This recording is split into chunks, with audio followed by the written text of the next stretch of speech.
And I was lucky that the plane wasn't sliced in half on my side. It was sliced in half on the other side, on a diagonal, just across, virtually right underneath my feet, you know. So I would say yes, I was very lucky. Well, I was with the Welsh team. The Welsh team played Israel at Cardiff in the World Cup. A taxi from town and got to the office at the top end there, and Alma George, who was our secretary then. I went upstairs, and there seemed to be no one about. It was most strange, there's no one around at all.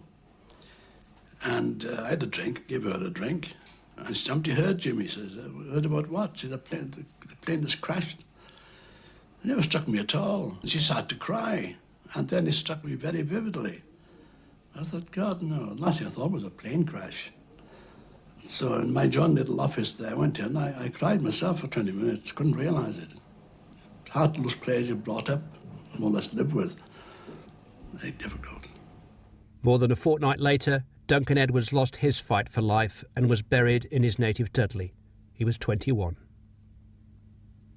Even after 40 years, we still have quite a number of visitors come here to see the window, also to visit the cemetery where his grave is, and the Dudley Leisure Centre where the memorabilia are housed.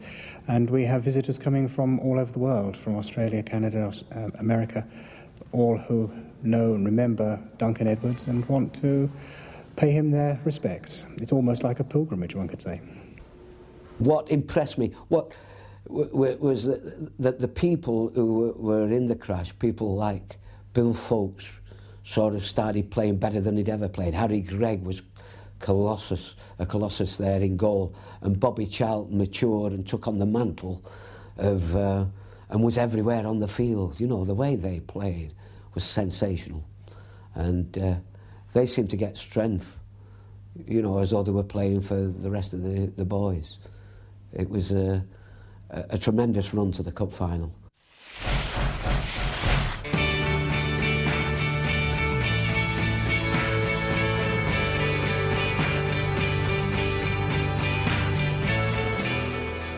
Incredibly, within 2 weeks of the disaster, United were playing again in the FA Cup.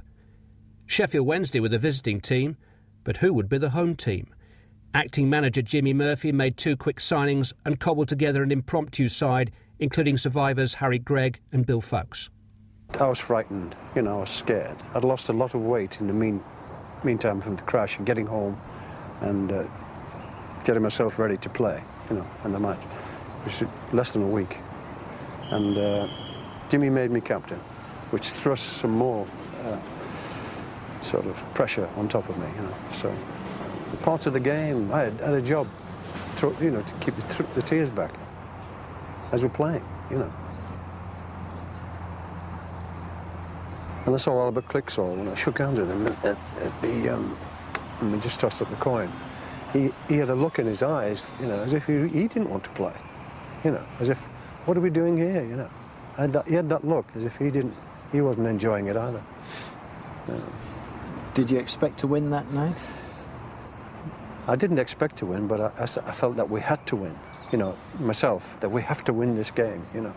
And I think Jimmy Murphy instilled it in all the players as well, that we have to win this match. And everybody went on the field thinking, well, we had to win this match. And then the crowd, as soon as we walked on the pitch, they confirmed it, that we had to win this match, you know, because the atmosphere was electric. 59,000 fans at Old Trafford, with many thousands more there in spirit, as the new Manchester United skipper, crash survivor Billy Foulkes, led out his scratch team for the 5th round cup battle with Sheffield Wednesday. Crash hero Harry Gregg gets a well done from the fans. With 2 fit survivors of the crash, 2 experienced newcomers and 7 young reserves, United is a makeshift team, but an all-conquering spirit and purpose bridges the gap.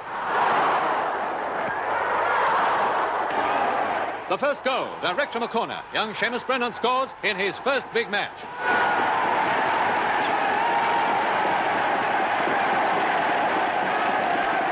The second half, United settling down now. Their passes are finding their mark just as this hour of trial produces the man. 18-year-old Seamus Brennan gets his second goal.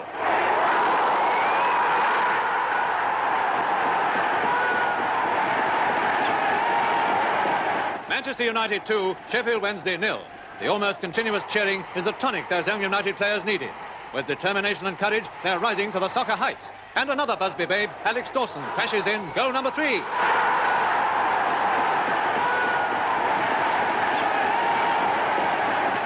The hopes of soccer fans everywhere, yes, even in sporting Sheffield, are there in cold print.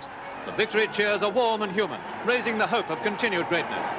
The new spirit invades the dressing room. Skipper Billy Folkes and goalkeeper Harry Gregg join their young teammates in a victory toast to Manchester United, past and present. Living in the present was all the survivors could do. Bobby Charlton made the quarter-final replay winner for Colin Webster against West Brom, and the impossible cup run continued. Manchester kicked off in their semi-final replay at Highbury against Fulham in white shirts. A misty day with plenty of goals, and Dawson got the first for United.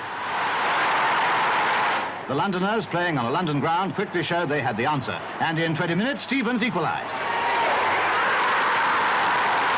Back came United on the hard road to Wembley when Dawson got his second through Macedo's hands. One down again, but not dismayed, Fulham attacked. A nice run by Langley gave Chamberlain the chance to level the score, 2-2. What a match this was, with one goal following another in rapid succession. Just before half-time, Manchester got their third through Brennan.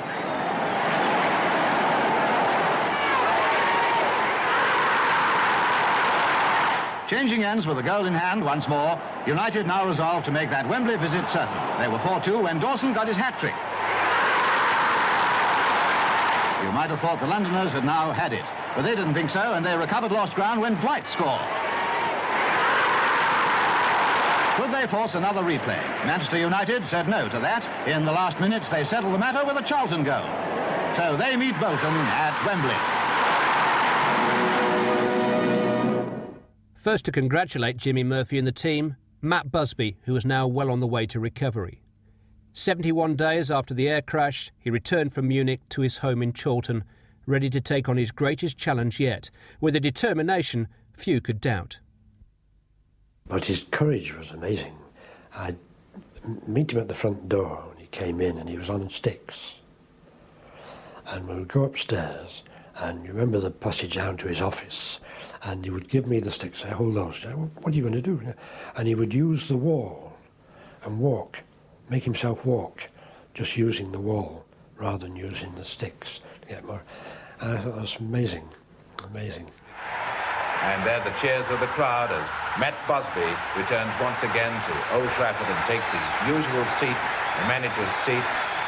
Inevitably, the club's cornerstone was present at Wembley for the cup final with Bolton, although it was Murphy who led out the team. With Dennis Viollet joining his boss in a valiant return to centre stage, fate seemed to be pointing its finger at an emotional triumph. It was a fickle finger, though. Nat Lofthouse infamously barged Harry Gregg, the ball and anything else in his way into the back of the United net for his second goal. United had no reply. But there was a new sense of perspective at Old Trafford which no one result could shake. A unique team had been taken away from a unique club. But in the hands of Matt Busby, now CBE, Manchester United would be rebuilt. Everything he'd wanted for his beloved babes would still be achieved.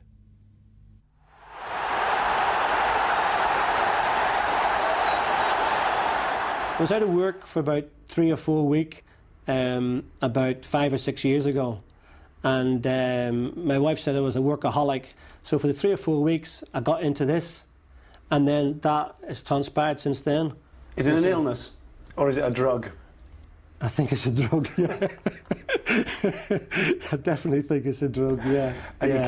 But it won't kill me. I was going to say, can you kick it? I was going to say. No, and I can't sell it. I mean, what's the enjoyment? What is the thrill of it all? Well, when you're looking through the newspapers and you see something that's advertised, you think, oh, I wonder, can I get that? Sounds all right. Better get on the phone quick before somebody else gets in. What's your prized item? Ooh. I have a 1939 Gilchrist Cup final programme, which was United A team versus Manchester City A team. And it's in perfect condition, and I don't think there's many of them around. You always want to think that you might be the only one that's got it, but somebody else will have. But it's still nice to think you might be the only one that has it. I've got a cigar which Charlie Roberts, when he left